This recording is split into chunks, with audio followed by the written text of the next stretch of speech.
How much are you being paid per project by Alice Go? Alice Go is like an ordinary client of mine. So, kung ang singil ko sa isang kliyente ko, pag nag-process ng SECs, 20,000 din siya. Salamat po, Ms. Nancy. Kinumpirma po ninyo na kasinungalingan ang sinabi ni Alice Go na wala siyang kinalaman sa Zunyuan at sa mga Pogo. Pwede nyo bang i-characterize sa komiteng ito, as best as you can po, yung nature ng relationship nyo kay Mayor Alice Guo? Okay, si Miss Alice Go was a client of mine, client on a per transaction basis, per project. I happened to register yung mga corporations na pag-aari ng family nila way back to 2012. And then may mga iba pang mga corporation and kasama pa rin yung dalawang Pogo companies. Ngayon, Yes, I'll be asking you about that a little later, Ms. Gamo. Pero, so dun sa characterization po nung relationship nyo kay Mayor Alice Go, kayo po ba ay naka-retainer? Empleyado ba kayo niya? Or freelance accountant po? Paano ang description nitong lahat freelance ng accountant lang po tinatalakay nyo? ako ni Miss Alright. Alice. Walang employment, walang retainer engagement. Tapos mamaya pupuntahan po natin yung mga iba't ibang kumpanya na hinandle nyo para sa kanya, pati yung dalawang Pogo companies na binanggit nyo Yes, na. ma'am. Kailan po kayo nagsimulang freelance accountant ni Mayor Alice Guo? I left corporate work way back 2009. Na-meet ko si Alice way back 2012. After 27 years of working sa corporate, nag-freelance ako. Madam Chair, if I may, how Yes, did you get to SP meet her? She was introduced by JP Samson. Who? JP Samson. Who is JP Samson? JP Samson is the nephew of my employer, Baliwag Lechon Manok. All right. The owner of the Baliwag Lechon Manok company. Who was Mayor Alice? Who was Alice then? At the pa time, po, not sir. yet. Hindi pa po, sir. Ano siya noong araw? I know, nakabili siya ng sasakyan sa isang company, yung West Cars. Negosyante siya noong araw when you met her? Yes, meron na siyang, noong time na yon meron na siyang QJJ Farm at saka QJJ Embroidery. Alright, salamat po, SP Pro Temp. Dun sa, yung binanggit po ninyong nagpakilala sa inyo kay Mayor Alice Guo na si JP Samson, siya po ay nasa AMLA report. Kaya we will ensure na andito siya sa susunod na hearing. Anyway, Ms. Gamo, so sabi nyo nga po, nagsimula kayong freelance accountant kay Alice Guo 2012. So about a dozen years ago, private practice. And introduce nga po kayo sa isa't isa ni JP Samson. Ngayon, ito po yung mga companies ni Alice Guo o may kinalaman si Alice Guo na lumitaw yung inyong pangalan. Nabanggit nyo na yung, for the record, no, Three Link Farms, QJJ Slaughterhouse, QJJ Smelting Plant, Siopaw Bulilits Food, Hongsheng Gaming Technology Inc., at yung West Cars na binanggit nyo rin na nakabili ng sasakyan si Alice Guo dyan sa West Cars. Kino-confirm nyo po ba na pinrocess nyo yung incorporation ng mga kumpanyang ito? Yes, because my name is indicated in all those incorporation process. Just like yung mga other companies na pre-process ko, all my details are there. Yung mga other clients ko.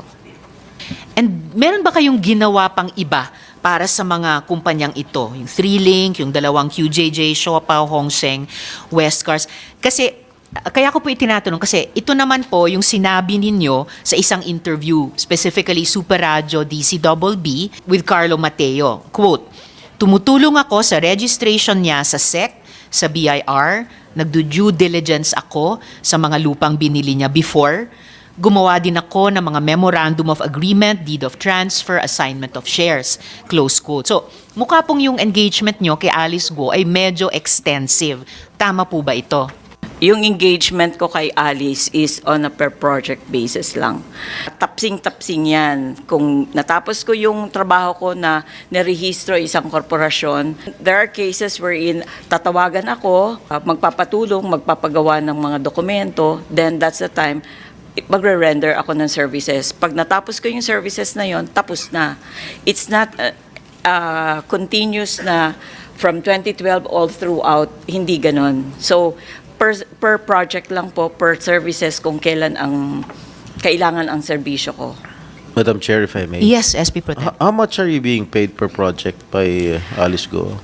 Alice Go is like an ordinary client of mine. So, kung ang singil ko sa isang kliyente ko, pag nag-process ng SECs, 20,000 din siya. Alice Go is never a special client of mine. She is just an ordinary client.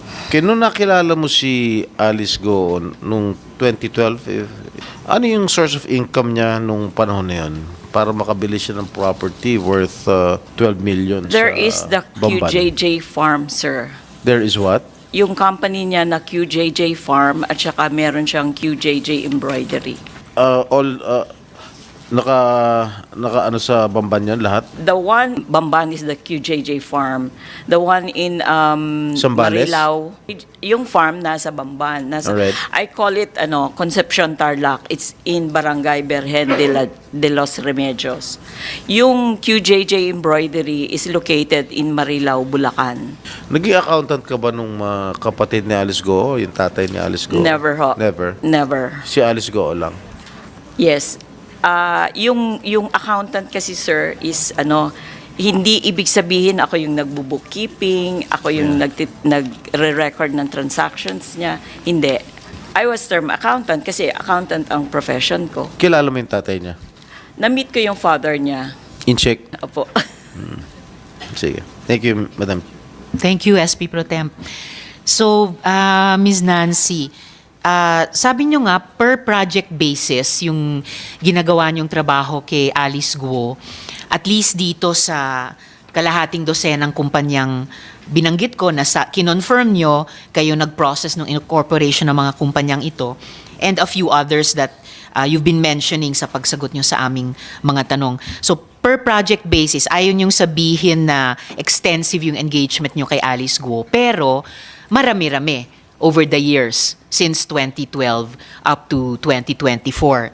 Sabi nyo hindi continuous pero mayat-maya. So, pag sinuma natin lahat nung ginawa nyong trabaho para sa kanya on a project basis dito sa at least kalahating dosenang kumpanya, masasabi po natin na marami-rami yung mga nagawa nyong trabaho kay Alice Guo. Yung sa mga companies na na-incorporate ko under the family of Alice Go, hindi naman ho lahat yan operational.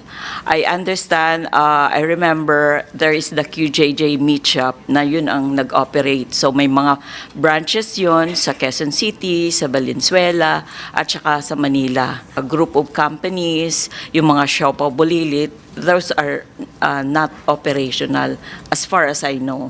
Na-process po yung yung incorporation niya. Nakapag-submit po ako ng BIR registration niya at saka mga resibo up to that extent lang. Kung naging operational siya, I can say na yung QJJ Meat Shop lang yung naging operational among the first 5 na nirehistro ko way back 2012. Kaugnay nung tanong ni SP Pro Temp kanina, sabi nyo ngayon, may mga narehistro kayo under the family of Alice Guo. So meron din po kayong ginawang trabaho kahit bilang freelance accountant na hindi lamang para kay Alice Guo but maaring kay Alice at magulang niya or Alice at kapatid niya. Wala So po. sino yung tinutukoy nyong under the family of Alice Guo? Yung Sinong family na yon, yung 5 incorporators ng korporasyon, yung si Alice, si Sheila, tsaka si Simen Go, plus yung Gian at saka yung Liweni. Okay, so yung 3 magkapatid at yung 2 magulang nila. Yes. Alright po. And then sabi nyo rin, hindi lahat ng mga kumpanyang in-incorporate nyo para kay Alice Guo o yung pamilya ni Alice Guo ay nag-operational. So, ano to? Nanatiling mga shell companies? Hindi ko alam, ma'am, kasi siya yung may-ari, so I don't know the intent. Hindi naman niya ako inutusan na isarado mo yung kumpanya. Siya yung in charge ng operation. Hindi ko alam kung anong intent niya doon. So, paano nyo nalaman na hindi nag-operational?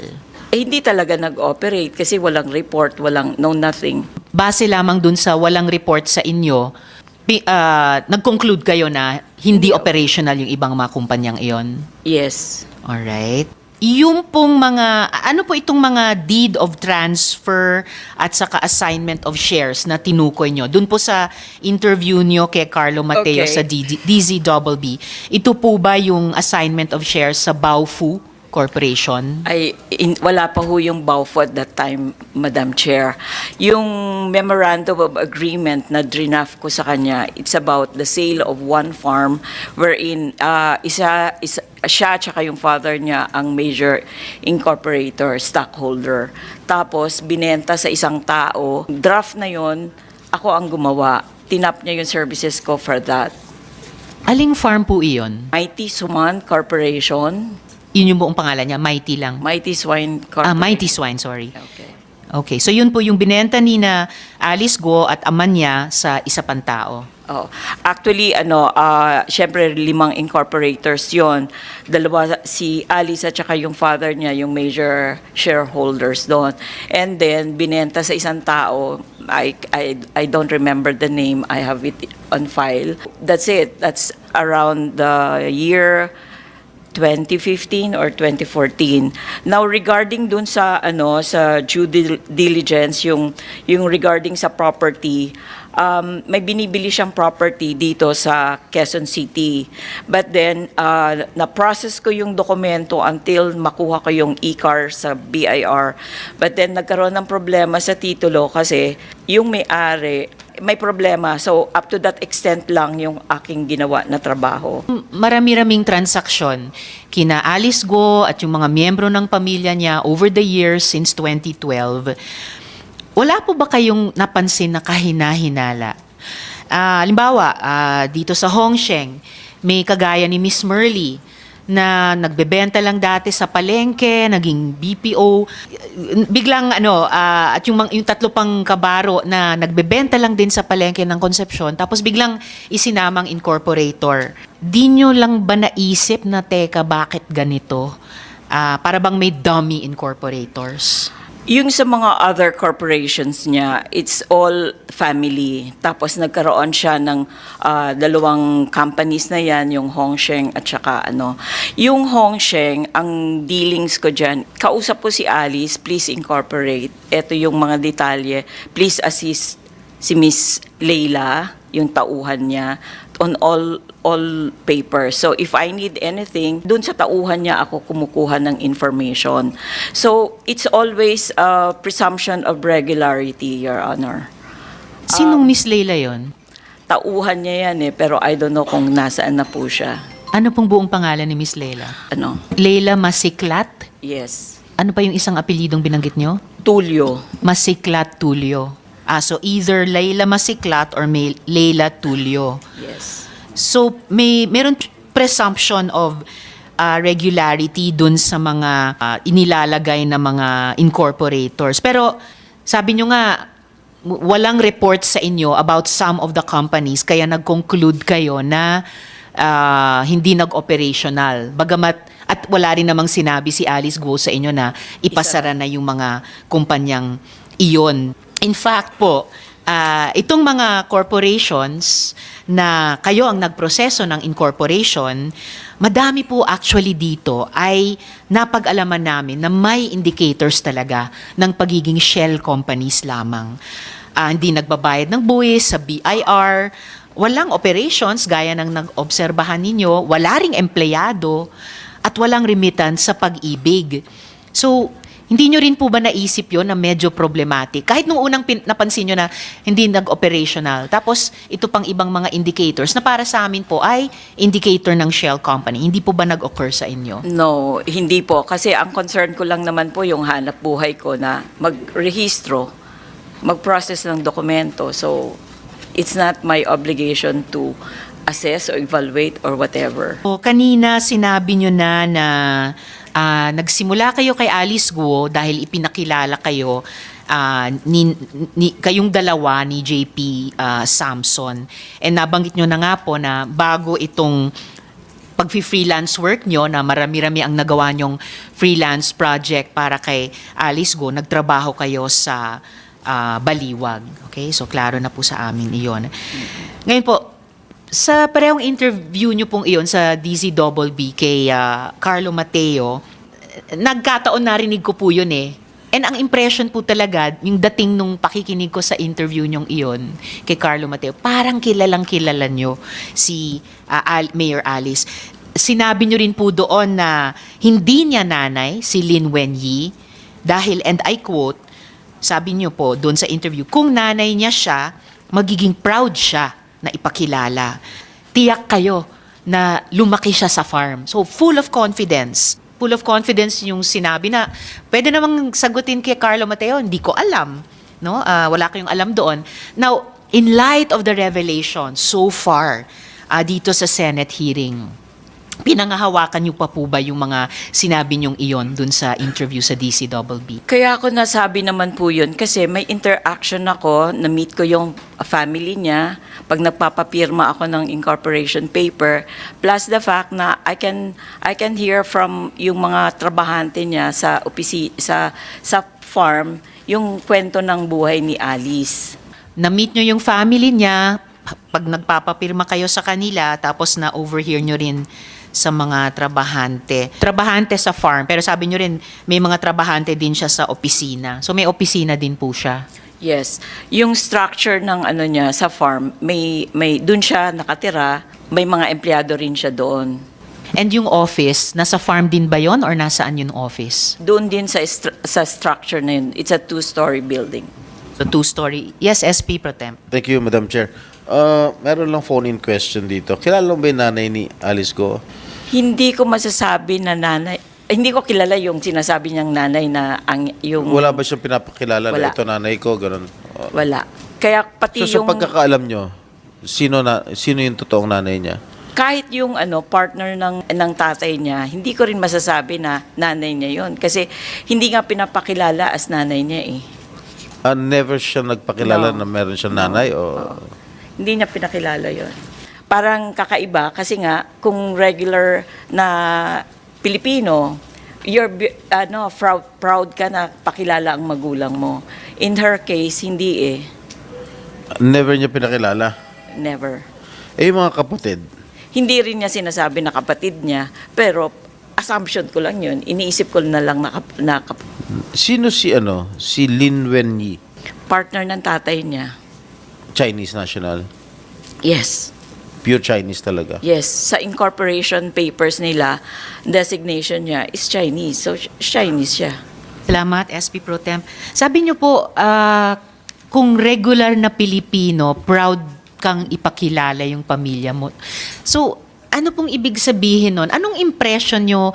Anong relasyon nitong Alice Guo at si Lin Wenyi, tapos yung kinikilala naming ama nila at yung kinikilala naming dalawang kapatid niya, or tatlo, si Sheila, si Seaman, at saka si Wesley. Anong impression mo? Anong relasyon nila sa isa't isa, itong mga taong ito? Ang impression ko lang po sa kanila is yung father, partner niya yung nanay, o nanay in the sense na yun ang sinasabing nanay, pero hindi niya sinasabi sa akin na nanay niya. Di ba? Buti na lang mas curious ang komite kesa sa inyo or kesa sa inaamin ninyong attitude nyo sa kanilang anim. Alright. Dinescribe nyo rin po siya, si Alice Guo, dun sa interview kay Carlo Mateo sa DZBB. Dinescribe nyo siya na mabait na bata, masipag, mabuting anak. Again, full confidence.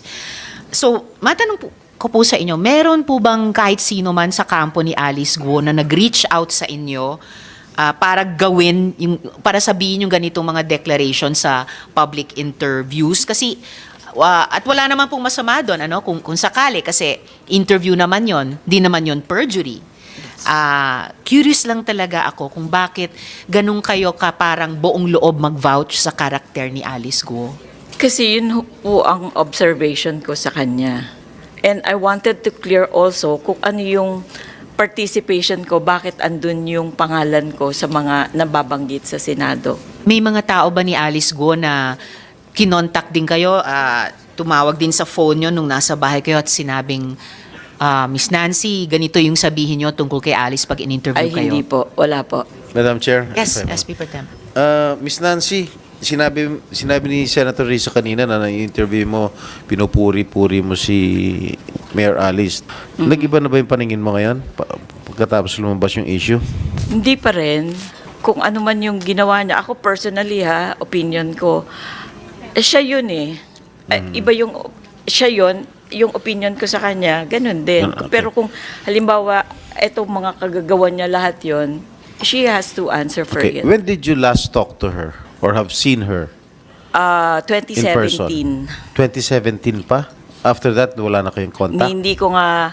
Kahit sa telepono? yung So, hindi kayo personal- nakita during that time? No. Hindi kami Ano, telepono lang? Telepono lang. Ang nakikita ko lang siya, ang huling kita ko sa kanya is a Christmas party. I was invited ng staff niya. When was na this? pumala. 2017.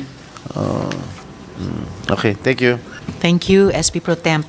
Aminado kayo na kayo ang gumawa ng incorporation documents ng Zunyuan. Nagpatulong ba sa inyo si Alice Guo para dito? At may sinabi ba siya na tulungan mo ito? Reply ko sa kanya, give me all the details, objective, ang purpose, sino itong mga, provide me with all the details, position sa company. Binigay sa akin, prinoseso ko in a legal way. Sabi nyo, yung isang sinabi ni Alice Guo sa inyo nung nag-message sa inyo ay please assist. Noon sabi ni Alice Guo sa amin, walk-in lang daw yung Zunyuan. So sino yung pinapa-assist niya sa inyo dito Tauhan sa niya. incorporation ng Yung Zunyuan? si Miss Laila, ang kausap ko. Masiklat or Laila Tulio. Siya yung sinasabi ni Mayor Alice Guo na asistehan nyo. Yes. Okay. The first Pogo company, which is the Hongsheng. Okay, for Hongsheng. Pero kanina, nung tinanong ko sa inyo yung pag-incorporate nyo sa Zunyuan, sabi nyo nga, nag-message si Alice Guo sa inyo na please assist. So doon, sa incorporation ng Zunyuan, sino yung pinapa-assist ni Mayor Alice sa inyo na ma-incorporate yan? Sinabi niya na pangalan, Attorney Joy. Hindi ko rin siya kilala. Sino naman daw yung Attorney Joy? Attorney Joy is lawyer niya. Ito ba yung si Phil Joy Baluyot? Yes. Nabasa nyo pala yung transcript ng hearing namin? Yes, ma'am. Bakit nyo binasa yung transcript ng hearing? Nyo Kasi I nabasa? wanted to find out kung ano ba yung sinasabi ni Alice. Dininay niya ako, hindi niya ako kilala. That shows a lot of due diligence on your part or bilang resource person dito sa hearing namin. Anyway, so you're confirming na si Alice Guo, pina-assist niya sa inyo si Attorney Phil Joy Baluyot para i-incorporate ang Zunyuan. Refer to Attorney Joy. Okay, anything you need. So siya po ay abogado ni Alice Guo. Anything you, Miss Nancy, need para ma-incorporate ang Zunyuan, mahihingi nyo at makukuha kay Attorney Baluyot. Tama po? Yes, sir. Yes, ma'am. Kayo rin ba yung gumawa ng succeeding pang documents ng Zunyuan? Halimbawa, yung increase in authorized capital stock. Kasi bakit andun pa yung pangalan nyo? Okay, it's like this. Sulat ako sa piece nyo, in-indicate ko yon, may notation ako. Yung 2 increases na yon, hindi ko ginawa yon. But then, they still made use sa cover sheet, andun pa rin yung lahat ng details ko. Now, I'm thinking, paano nagkaroon? Sa initial registration kasi ng corporation, yung cover sheet is generated. So pag nag-apply ka, lalabas na lang yon, may barcode and everything. Pero pag increases ng capitalization, yung cover sheet na yon, typewritten lang yon. They could have used my name, all my details, parang ako pa rin ang nagparehistro nun, pero hindi ko po ginawa yon. Sino kayang gumawa lang ng typewritten cover sheet, ginamit pa rin pangalan nyo kahit hindi naman kayo yung nagpapa-increase ng authorized capital stock? Si Attorney Baluyot kaya ang gumawa nun? I think so. Filing fees for the increase, ang pangalan ng Baluyot andun din. So I can say na hindi ako yon.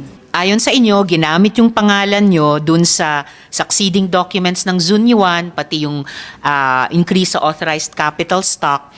gamit ang isang typewritten copy ng cover sheet, gamit ang pangalan nyo. Ang teorya ninyo ay dahil lumabas yung pangalan ni Attorney Baluyot dun sa pagbayad ng filing fee at siya rin yung Siya nagnotaryo. siya mismo ang nagnotaryo, probably si Attorney Baluyot ang gumawa nito sa inyo. Alright, so kung sino mang Baluyot ang nakalagay doon, whether it's Attorney Philjoy Baluyot or ibang Baluyot, abogado din po, I guess, kasi nagnotaryo. Possible na related sa kanya. Opo, pero Yung attorney Filger, sigurado ako na abogado po siya. Pero yung nagbayad sa land bank, hindi ako sigurado kung abogado siya.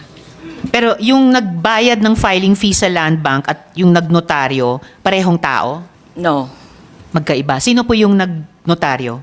Attorney Philjoy. Okay. So may isang Baluyot na nagbayad ng filing fee sa land bank, maaring si Attorney Philjoy mismo or maaring isang kamag-anak niya na pinakiusap niya, pero si Attorney Philjoy Baluyot ang nagnotaryo. So Ms. Nancy, meron pa ba kayong nais ibahagi na sa tingin nyo ay makakatulong sa investigasyong ito? Maybe this time, I have to explain, hindi ako nakarating sa Tarlac, hindi ko nakita yung building, wala akong idea. It's only on television na nakita ko yung Baofu. Pero kanina, in answer kay SP Pro Temp, may sinabi kayong may two-story structure. That's the farm. Saan po yun? That's the one in Concepcion, yun sa Barangay Berhen de los Remedios. So nakarating kayo sa Tarlac, hindi lang sa Bamban, pero sa Concepcion. Sa Concepcion. Yeah, Sa clarification. And yung Laila Masiklat or Laila Tulio for that matter, kung ano yung totoong buong pangalan niya, kaano-ano po niya si Mirna Masiklat? Kasi si Mirna ang nagbati ng happy birthday pretty pig kay Alice Guo. Ma'am, hindi ko po kilala. Hindi niyo po kilala si Mirna Masiklat. Hindi po. Kung wala na kayong idadagdag para sa aming investigasyon, salamat po, Ms. Nancy. Kinumpirma po ninyo na kasinungalingan ang sinabi ni Alice Guo na wala siyang kinalaman sa Zunyuan at sa mga Pogo. So, salamat po mula sa chair at mula sa aming komite. Thank you po. Thank you.